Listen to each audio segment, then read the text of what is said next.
Hermanas y hermanos, los gobiernos que nos escuchan, que no escuchan los reclamos de su juventud, corren el peligro de quedarse sin el futuro.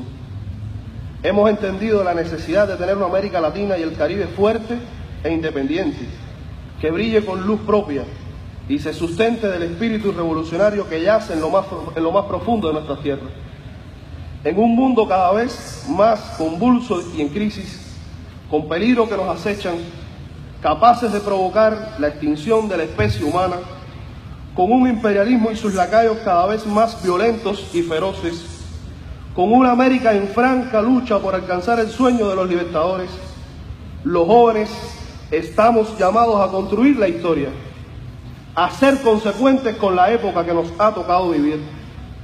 En este periodo, a los jóvenes nos corresponde transformar nuestras sociedades con el objetivo de alcanzar un desarrollo próspero y sostenible, acorde con las características de cada nación, entendiendo que la unidad es y será siempre el factor determinante para nuestras victorias contra el enemigo común de nuestros pueblos, el imperialismo.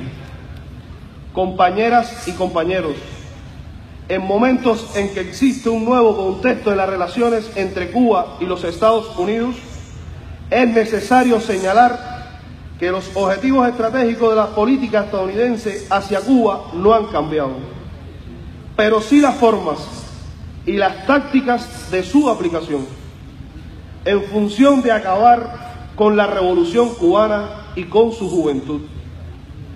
El 20 de julio del 2015, con la apertura de las embajadas, concluyó la primera fase del proceso de restablecimiento de estas relaciones, iniciado el 11 de septiembre del año 2014. En los meses transcurridos ha habido resultados concretos, restableciéndose el correo postal directo y los vuelos comerciales regulares hasta Cuba.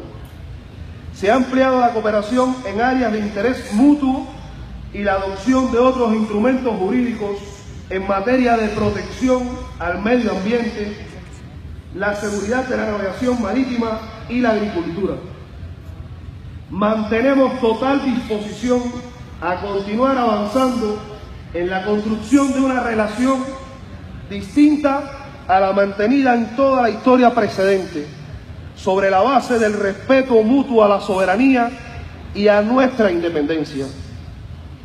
A pesar de las medidas adoptadas por la administración Obama, el bloqueo se mantiene vigente, constituyendo por más de 50 años una violación masiva, flagrante y sistemática de los derechos humanos. El gobierno de Cuba reconoce la aceptación del presidente Obama de que el bloqueo afecta al pueblo cubano, así como sus llamados al Congreso para ponerle fin. Sin embargo, durante el gobierno de Obama se han aplicado 49 multas a entidades estadounidenses y extranjeras que el gobierno ha aplicado con un valor acumulado de más de 14.000 millones de dólares, cifra sin precedentes en la historia de la aplicación del bloqueo contra nuestro país. El bloqueo violenta el derecho internacional, los propósitos y principios de la Carta de las Naciones Unidas y las normas del libre comercio. La persecución por parte de funcionarios norteamericanos de las operaciones financieras que realiza Cuba no tiene igual. Después de los anuncios del 17 de septiembre del año 2014, han sido multadas 8 entidades, 5 estadounidenses y 3 de ellas extranjeras, por valor acumulado de más de 2.000 millones de dólares, con un marcado carácter extraterritorial y su correspondiente efecto intimidatorio en el sector bancario y empresarial. A esta política de hostigamiento y persecución no escapan terceros países que realizan operaciones con Cuba. Ejemplo de la absurda aplicación extraterritorial de las leyes norteamericanas lo constituyen las mega multas impuestas en el año 2015 después del 17 de diciembre a los bancos europeos Commerzbank de Alemania por más de 1.700 millones de dólares y Crédit Agricole de Francia por más de 1.100 millones de dólares. Estas constituyen un claro ejemplo de la política norteamericana. Todo lo anterior es parte de la política de restringir y asfixiar a la economía cubana, limitándola de recursos económicos imprescindibles para su funcionamiento y su pueblo. Sin embargo, por otra parte, vemos como si existe y se aprueba presupuesto para apoyar los planes de subvención política e ideológica interna hacia nuestro país y esencialmente hacia nuestros jóvenes. Desde el año 1996, fecha en que se creó oficialmente el programa de la Agencia de Estados Unidos para el Desarrollo Internacional, más conocida por la USAID, hasta el año fiscal 2015, el gobierno de los Estados Unidos ha destinado unos 284 millones de dólares a la promoción de proyectos subversivos contra Cuba.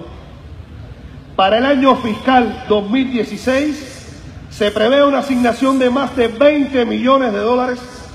Entre el año fiscal de 1984 y el 2015, el gobierno de Estados Unidos aprobó y ejecutó más de 700 millones de dólares de su presupuesto federal a los programas subversivos de radio y televisión Martí.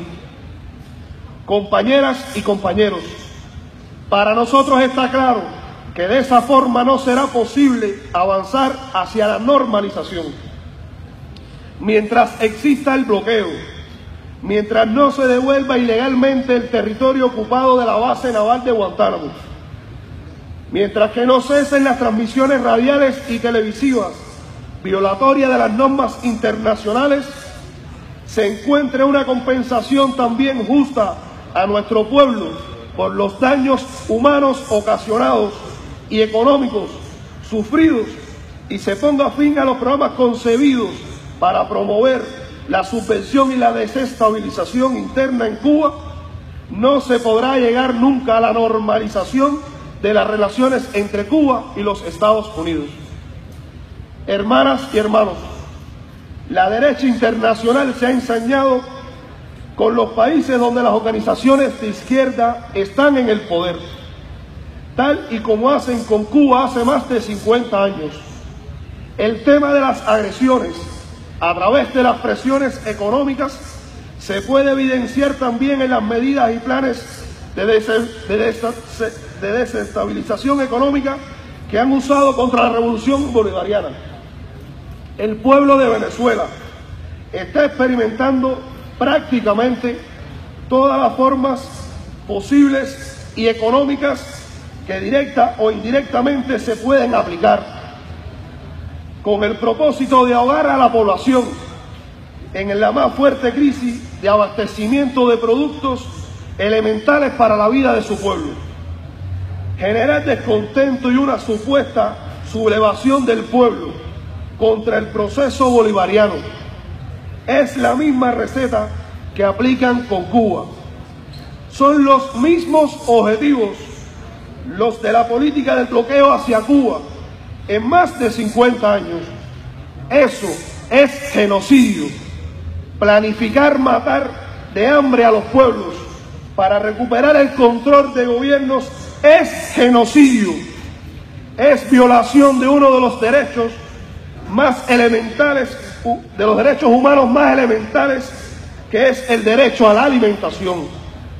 Además, en Venezuela pretenden recuperar el control de la reserva de petróleo del planeta, ponerla al servicio de los intereses de la oligarquía y de los Estados Unidos, y golpear y debilitar el proceso integrador y emancipador que tiene lugar en la región. A los imperialistas les decimos que Venezuela no está sola, que nuestra región ya no es la de hace 20 años, que no toleraremos que se vulnere la soberanía o se quebrante impunemente la paz.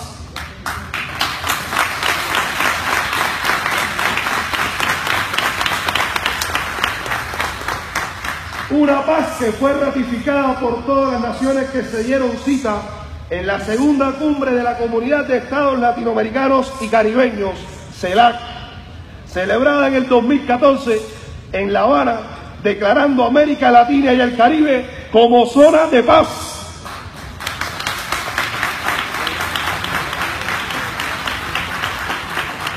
Este foro reafirmará que nuestra causa es justa y que sentimos como propio el dolor de cualquiera de las naciones aquí representadas, tal y como señaló el Che.